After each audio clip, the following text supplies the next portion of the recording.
Manalig ka. Walang imposible kapag tayo'y gumagalaw.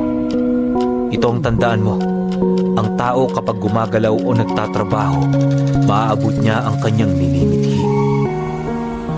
Maaaring bilangin man ito ng mahabang panahon, pero darating at darating ito sa mga taong marunong maghintay.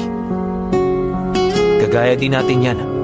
Kapag may pananalig tayo sa ating ginagawa, makakamit natin ang ating inaasam.